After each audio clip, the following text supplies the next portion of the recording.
que tú puedes durar acá hablando horas y nunca vas a llegar a una verdad absoluta en cualquier tema. Pasa con la ufología, pasa con el tema de los fantasmas, pasa con los viajes astrales, con la brujería. Entonces empiezan a enseñarme sobre el tema de manejo de energía, sobre lo que es incluso el espiritismo, cómo se manejan esos planos. Y empiezas a como que fortalecimos más la amistad, conocí a mi mamá, Edwin tiene una otra cara fuera de los medios que es muy chistoso, hace imitaciones y todo eso. Entonces a través de los ovnis que ha logrado llegar allá. Yo lo conocí ya en el proceso en el que había un museo y como que le pregunté cuando me dijo, claro, estamos manejando un proceso muy grande.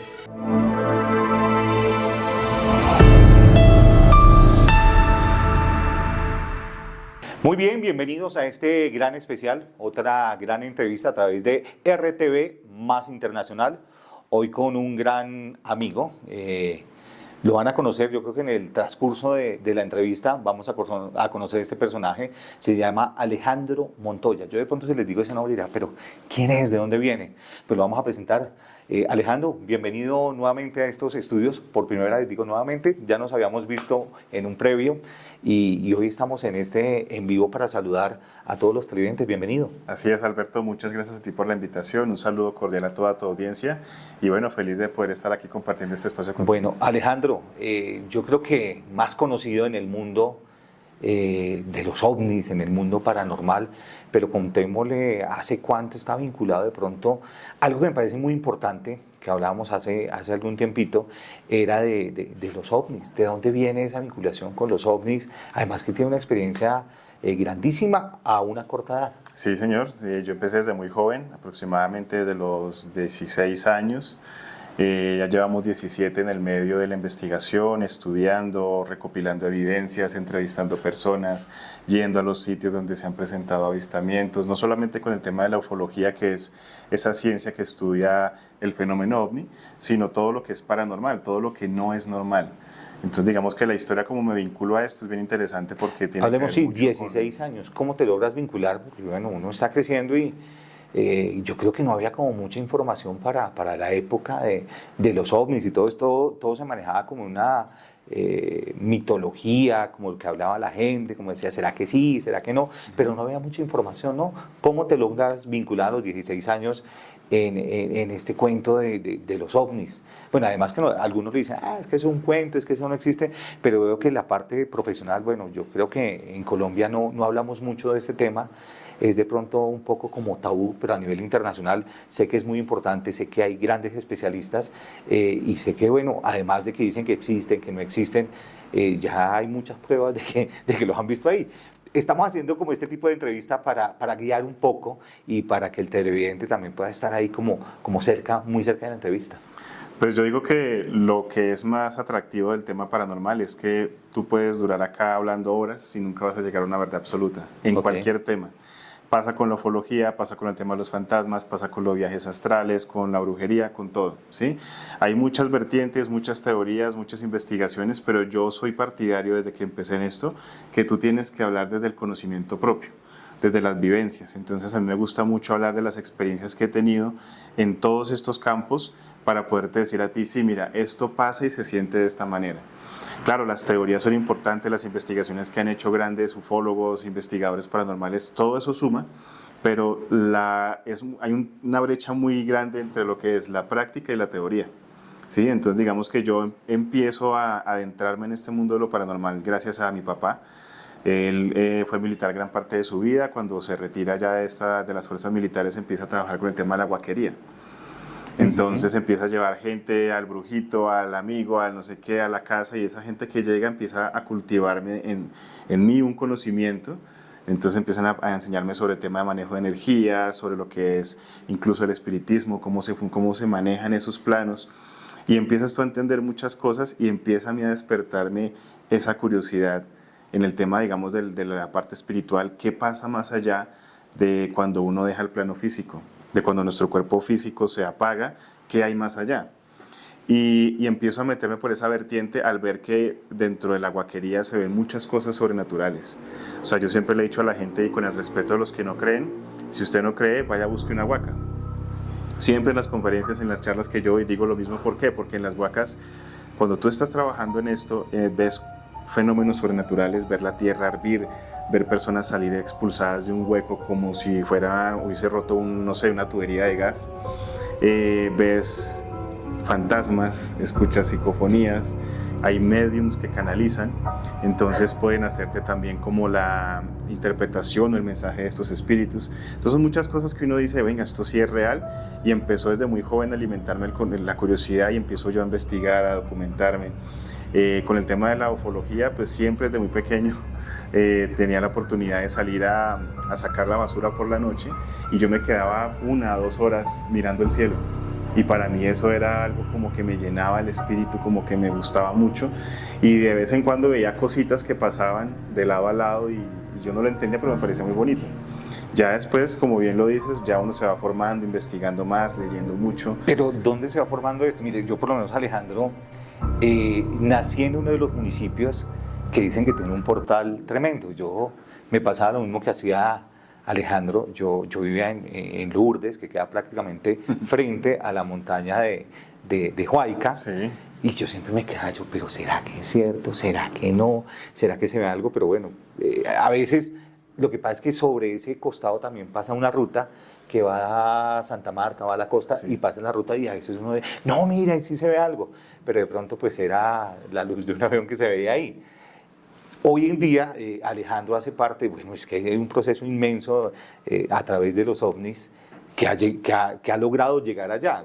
Yo lo conocí ya en el proceso en el que había un museo y como que le pregunté cuando me dijo, claro, estamos manejando un proceso muy grande. Bueno, pero usted, ¿dónde vivía en ese entonces? ¿Vivía en la capital? Porque yo le digo, yo estaba muy cercano de donde se producía la noticia de los ovnis y uno como que escuchaba que hablaban en el pueblo, que hablaba la gente, pero uno decía, ¿será que sí? Eso es como que a la gente le gusta opinar y hablar, pero no había mucha información. Los medios de comunicación escasamente sacaban boletines, sacaban algo, pero no es como ahorita que vemos en estos 2 municipios, lo que es Tabio y lo que es Tenjo, que ya es como... Y hablábamos la vez pasada, Alejandro, que ya que es como una atracción turística, es como otro espacio turístico que se abre allí a estos municipios. Sí. Bueno, pues, ¿dónde vivía en esa época? Mira que todo tiene una causa y un efecto, ¿no? Yo no entendía, digamos, yo siendo una persona que vivía en ciudad, en Villas de Granada, un lugar muy transcurrido, muy caótico, llegar a un pueblo como Tabio, porque yo llegué directamente a Tabio, donde en el tiempo que yo llegué las vacas caminaban por la vía. O sea, ¿hace cuánto vivís en Tabio? Sí. Ok. Y cuando yo empiezo ya a entenderle el por qué estaba ahí, lo que te cuento de la basura y todo eso sucedió en Tabio, en la vereda Lourdes. No, entonces éramos vecinos. Bueno, sí, yo tenía ahí. No lo sabíamos, ¿no? Pero bueno. Entonces, todo eso transcurre ahí, todo lo que te cuento de la Guaquería, esa gran parte de la historia bonita de mi infancia y todo transcurre en Tabio, Cundinamarca. Como tú bien lo dices, si bien la peña de Huayca, que ya ahorita más adelante ampliaremos un poco la información, se ve mucho mejor desde Tabio, ¿sí? Entonces, Lourdes es una de las veredas que cuenta con una vista espectacular de esta montaña, entonces yo me la pasaba mirando el cielo y mirando todo esto, y ahí fue donde se cultivó. Pero si logra captar algo, ver algo... ¿Cómo se instruía? ¿Cómo se capacitaba? Porque es que hoy en día ya Alejandro da conferencias, está con los ovnis en Colombia, está con lo paranormal, o sea, ha crecido demasiado en tan poco tiempo. Sí.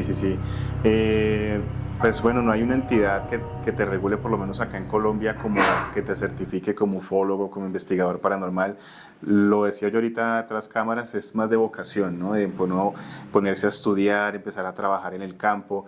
Y ese trayecto de tiempo es lo que te da a ti ese título de ser un ufólogo, de ser un investigador, de ser un hipnoterapeuta, porque ya más adelante hablaremos de eso. Entonces, bueno, lo de la hipnosis sí se puede estudiar y se puede certificar, pero lo demás son pseudociencias, entonces todavía no hay como una universidad que te diga, te vamos a certificar como ufólogo, no lo hay. ¿Sí?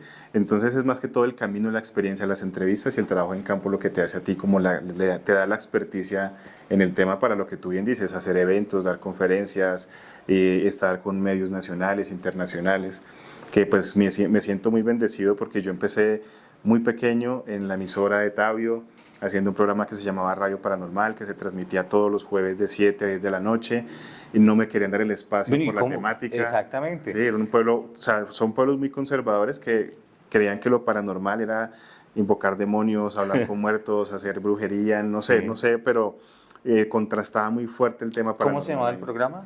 Radio Paranormal. Radio Paranormal, que hoy en día también lo tiene a través de las redes, ¿no? Hoy en día ya eso evolucionó, ya ahora se llama Voces Ocultas, Voces Ocultas, que es el proyecto macro que tenemos ya en YouTube, TikTok, Spotify, y pues el que nos representa hoy en día a nivel internacional. Bueno, ¿y cómo llegas a formar un programa en radio y a tener material para hablar de un tema que es un poco, lo que dices tú, desconocido, de pronto temeroso, habla a la gente, dice, no dice, opinan?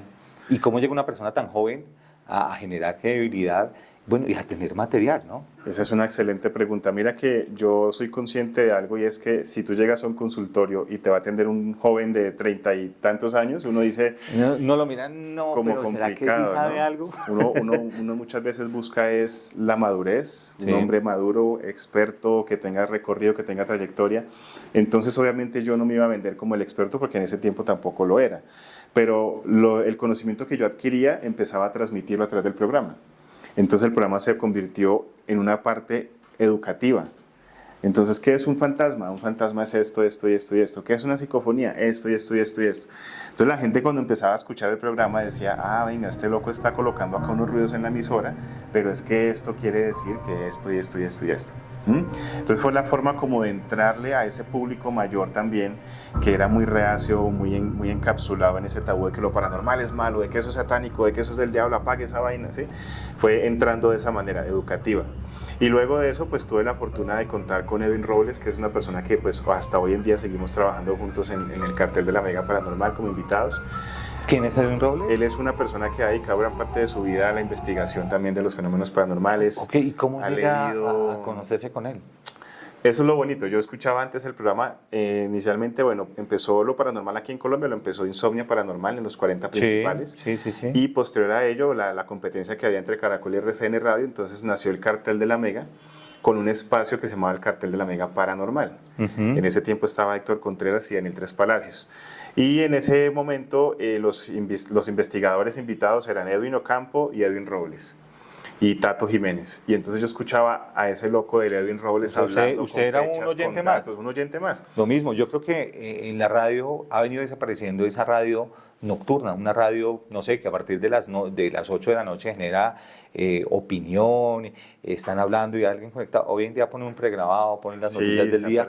Y yo no soy muy amante de lo paranormal, pero me causaba sensación escucharlos, porque era de la poca radio que uno podía escuchar a las 10, 11, 12 de la noche, y creo que todavía está en la programación. Que es algo que yo pensaba, Alejandro, era que era una radio que solamente era como regional, como enfocada solamente a Cundinamarca, y creo que es uno de los programas que son nacionales. Sí, actualmente el cartel de la Mega se transmite a nivel nacional, conecta con emisoras en Medellín, Barranquilla, Bucaramanga, o sea, por todo lado.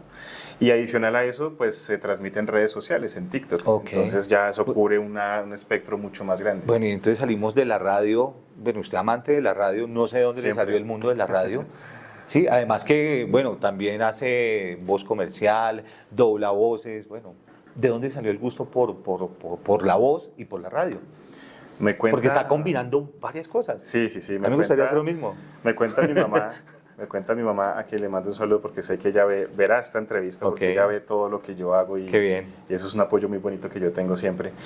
Que cuando yo era muy pequeño y empezaron a salir los MP4 con cámaras, no sé si ustedes recuerdan, o los teléfonos con cámaras, que tienen una cámara de VGA así malísima. No, se veía un cuadrito y decía, mira, ya y ese yo medio estaba bonito pequeño. que se ve es mi hijo. Exacto. Ahí está lejos. Y yo estaba pequeño, entonces, digamos, por ejemplo, a mí siempre me han gustado los documentales, siempre. La narrativa del documental para mí es fantástica. Y entonces yo empezaba a hacer la voz españoleta, pero era un niño, ¿no? Entonces aquí va la hormiga subiendo, no sé qué, y empezaba a inventarme así, y yo grababa esos videos, y después mis papás los veían y decían, ¿este pelado qué? O sea, pero siempre era como pero el tema de no la lo entendí. voz. Oiga, pero bien. Sí, o sea, siempre... A muchos nos pasaban, nos decían, pues es que habla solo, ¿qué le pasa a ese muchacho? Pero mira que se está descubriendo algo, y yo creo que algo potencial que tiene Colombia es el acento neutro, y están buscando mucho a los colombianos para doblar en diferentes cadenas, diferente en el cine, porque les gusta mucho el tono neutro. Sí, sí, sí, sí. De hecho, se nos facilita, por lo menos acá en la zona central del país, Sí. los tonos neutros se facilitan mucho y lo que tú dices es verdad. Están buscando un tono más fresco, más natural y no tan locutado a la hora de hacer voz comercial. Ok. Entonces empiezo yo con esa O sea, pasión estamos por hablando los de qué edad videos. que empieza a descubrir la voz. Ponle tú unos, no sé, 11, 12 años, Ok. más o menos. Sí. Entonces ya arranco con todo eso. En el colegio las horas sociales, había que hacer horas sociales, entonces yo pasé ¿En mi qué colegio proyecto estudiaste? en el departamental de Tabio. Ah, en el José de José San Martín. de San Martín en Tabio. Entonces paso yo mi proyecto de horas sociales a la emisora para hacer el programa de radio, porque pues hay que decirlo, la emisora abría las puertas para que los jóvenes empezaban pidiendo canciones, después ya haciendo programas. Entonces yo dije, yo me voy de lleno con esto que es algo diferente, y fue cuando nació Radio Paranormal. Entonces ahí ya empezó a surgir la idea, ya después se unieron más compañeros a la mesa de trabajo. Sí. Yo incorporé lo que eran las transmisiones por Facebook. Entonces yo hacía Facebook Live te estoy hablando yo, años ya. Y eso empezó a ampliar el espectro de audiencia y los directivos Claro, de la porque es que emisora. solamente estamos hablando de que eran las emisoras comunitarias que solamente lo permitió en radiofrecuencias como para Claro, los el municipio, no se municipal. pueden extender, no se podía uno extender mucho. Claro, en un Pero- dial 88.3 que... Bueno, pero estamos hablando de que nació como un sueño de estar en una emisora comunitaria, de crear un programa que no existía y que, bueno, era difícil. Yo nunca había escuchado, por lo menos en la radio comunitaria, o hablar de cosas paranormales y todo eso, pues era muy difícil, Es ¿no? complicado. En la comercial ya empezó a salir un poco, pero de tener un salto de una emisora comunitaria ya a una emisora nacional, ¿cómo llegas ahí? Nos estabas contando de que Sí, entonces yo escuchaba la radio, era uno de los pasivos que estaba ahí. escuchaba a Edwin y yo decía, este man sabe mucho, porque es que a mí algo que yo tengo un conocimiento muy vasto en muchos temas, pero a mí se me dificulta darte a ti fechas, nombres, o sea, eso no lo tengo tan en la retentiva. Pero Edwin es una persona que te habla a ti, es que el señor Julano de tal, el viernes 18 de marzo de 1900, y empieza con toda la retaíla, y es muy letrado, es una persona que lee muchísimo, y entonces me dio por escribirle. Dije, le voy a dejar un mensaje por Facebook o WhatsApp a ver qué me responde y pues a ver si puede venir. Entonces me presenté, le dije que era Alejandro Montoya, que yo conducía un programa en una emisora comunitaria en un espacio paranormal, y a los 10 minutos me respondió que sí, que claro, que dónde era, que cómo hacía, que no sé qué. Aceptó la, Bueno, pues la yo creo que es entrevista. contar con un poco de suerte. Claro, yo decía, porque el wow. sueño de uno siempre es estar en una emisora reconocida, que le preste atención, pero cuando le digo, no, mira, llegó un programa acá y estoy haciendo esto, como que dice, bueno, de pronto sí, o pronto no. Y- o cómo lo ves tú? yo creo que ahorita es un poco más Decía una difícil. amiga, se alinearon los astros. Yo creo que este es un poco más difícil porque a ti la gente te mide por el número de seguidores, por el Uy, sí. número de vistas, ¿sí? En ese momento él no me preguntó nada de eso, sino que me dijo, ok, listo, vamos. Sí, entonces yo dije, qué bacano. Y siempre desde que lo conocí, este señor ha sido muy sencillo, y eso también ayudó mucho. Entonces lo empiezo a traer yo a los programas, empiezan a ir cada vez O sea, más él seguido. venía, Él venía hasta ¿de dónde Tabio, estaba? ¿En Bogotá? De Bogotá. Y se desplazaba hasta a la Tabio. emisora. Y de hecho, curiosamente, el primer programa que hicimos... Bueno, que de pronto algún otro dice, ay, no, deme una llamadita y yo la atiendo ahí por teléfono y sí, hacemos sí, la sí. conexión. Sí, sí, No, claro. pero iba directamente al No, estudio. él fue hasta allá. ¿Los y- programas los hacía todos los días o los viernes? Todos los fin de semana? jueves. Todos los jueves. de ok. 7 a 10. De 7 a 10. Y el problema es que el último bus para Bogotá salía a las 9. A las 9, sí, uno se quedaba en Tabio ya si no tenía carro, no había Uber, Exacto, no había entonces- nada de eso, se quedaba allá. De los primeros programas, él se quedó en mi casa. Ah, ok. Entonces ahí como que fortalecimos más la amistad, conoció a mi mamá. Edwin tiene una otra cara fuera de los medios que es muy chistoso, hace imitaciones y todo eso, entonces fue muy bonito ese compartir. Y ya después él me extiende la invitación a participar en el Cartel de la Mega, en un especial que se iba a hacer para el mes de octubre. Conozco yo en ese entonces a Camilo Guzmán, que era el productor, y Dani Tres Palacios, que era el conductor. Llego yo allá y me acuerdo muy bien que el primer tema que hablé yo fue de vampiros energéticos, explicando el tema del vampirismo energético, ese tema que cuando tú entras a hablar con una persona y sientes como que algo te baja la energía, te deja débil, como que te drena. Y yo veía que Tres Palacios me miraba como, ¿este man qué? O sea, porque lo mismo, un pelado que está hablando acá con esa propiedad del tema. ¿Cuántos años tenía en esa época, Uy, no, o sea, Alejandro? Unos, no sé, 22, 23 años. Por ahí más o menos, sí. Es que el tema de ubicarme en el tiempo es difícil Ok. para mí, pero más o menos eso. Igualmente era muy joven. Sí. Entonces él decía, bueno, ¿y usted de dónde sabe esto? ¿Cómo? Yo empezaba a No, decir, lo mismo me estoy preguntando yo, porque es una persona muy joven, pero mucho libro, mucha lectura. Sí, demasiado. A mí me gusta mucho leer, me gusta mucho documentarme también de todo este tema. Entonces me dijo, ¿sabe qué? lo espero en 8 días para que venga a hablar de otra cosa. Y también me imagino que alguna sensibilidad energética Sí, claro, que eso es puede como, manejar, como ¿no? en toda relación, ¿no? Tiene que haber una química. Ujú. Entonces ese día el programa fluyó muy bien, la gente hacía preguntas, yo las respondía, entonces el man vio como que este pelado se defiende en el tema y dijo, vengan 8 días. Y así empezamos una bonita relación que ya hoy llevamos 17 años participando en ese programa, Bueno, que hemos visto pasar gente también en la parte de producción, Daniel siempre ha estado ahí, y que hoy en día el cartel paranormal de la Mega se mantiene en el ranking de audiencia. claro, yo creo que es uno de los programas Radial. más importantes y quería que lo dijera directamente Alejandro Montoya y ya ir conociendo un poco la parte humana y del ser humano, que antes de decirle, oigan, usted es conocido porque trabaja en la Mega y lleva trabajando 17 años, pero ha sido un proceso. Eso es lo que queríamos que de pronto ilustrara un poco con los televidentes, como esa historia de poderse conectar y poder lograr como un sueño que inició prácticamente de la nada, fue como un llamado y ha venido creciendo, ha venido surgiendo y pues hoy en día ya, pues yo creo que es una de las instituciones más grandes que tenemos. Desafortunadamente yo creo que debería ser un espacio de más estudio, como lo vemos internacionalmente. Vemos que la ufología reúne algo muy importante, diferentes canales, por lo menos los que tienen cable, que hoy en día ya ha desaparecido un poco el cable, pero se ve reflejaban las historias en History Channel, que le dejaban una cantidad de espacio y tiempo, y sabemos que por lo menos en Tabio es uno de los portales más grandes. Sí, señor. Que a veces yo creo que en el tiempo que viví en Tabio, se veía de una forma muy lejana, no era un turismo como tan cercano, ¿sí? Hoy en día vemos que ya existe el restaurante, existe para comprar un souvenir, para llevarlo internacionalmente, viene mucha gente, nosotros como que no le vemos la importancia, pero hace algún tiempo que estuve viviendo en Nueva York me encontraba con unos mexicanos y ellos los que me decían, oiga, ¿de dónde eres tú? No, yo soy de Tabio. Me decían, oiga, pero es que ¿cómo hace usted es de allá? Yo, claro. Oiga, pero es que es uno de los portales más importantes que existe de los ovnis. Y yo, ¿será que sí? Hasta estos días que uno ya va mirando y va reflejando y va mirando esa historia que no se ha contado bien, ni se ha sabido contar, pero han venido dándole una importancia, ¿no? Hablamos hace poco también de las diferentes instituciones educativas que ya le brindan como, le han abierto como el espacio a ese tabú que existía, ¿no? Ok, sí, bien lo dices tú, Tabio, si bien hasta hace muy poco, le puedo apostar yo que unos 6 años de para acá, empezó a creerle la cultura de la ufología, empezó a ver que era un potencial no solamente turístico, sino de desarrollo económico. Sí. Que se demoró bastante, sí, de hecho yo estuve golpeando puertas tratando de hacer lo que estamos haciendo hoy en Tenjo y nunca se dio, entonces ya la gente por sí misma, tú vas a Tabio y encuentras murales, ¿cierto? De la Peña de Huayca con el ovnicito ahí encima. Sí, sí, sí. En Tabio los transtermales, los taxis, en la puerta del logo es la Peña de Huayca con una nave nodriza encima. Okay. Hay panaderías, hay muchos sitios que tienen ya la temática y que ya la trabajan, no como se debería todavía, porque eso tiene mucho potencial para salir adelante. Exactamente. Pero ya por lo menos le están Pero dando está una visibilidad. comenzando. Mira que lo que hablas es muy importante. Anteriormente, y bueno, ya que estamos aquí, no pertenecemos a ningún medio de comunicación, ni de allá ni de acá.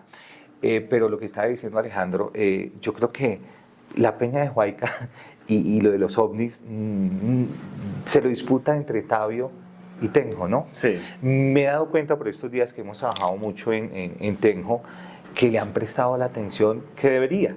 Y creo que es un comercio, es una parte turística, y bueno, y comercialmente, veo que los artesanos en Tenjo están entregados, veo también que la administración está entregada, veo que la Dirección de Cultura le ha prestado una atención muy importante porque veía a través de toda la parte visual y lo que hace parte del municipio, le han dado una atención muy importante que por estos días estábamos viendo, no sé si después vamos a estar en este otro espacio, que me pareció muy importante y todo me ha causado sorpresa porque estaba mirando un museo también que está ubicado en Tenjo.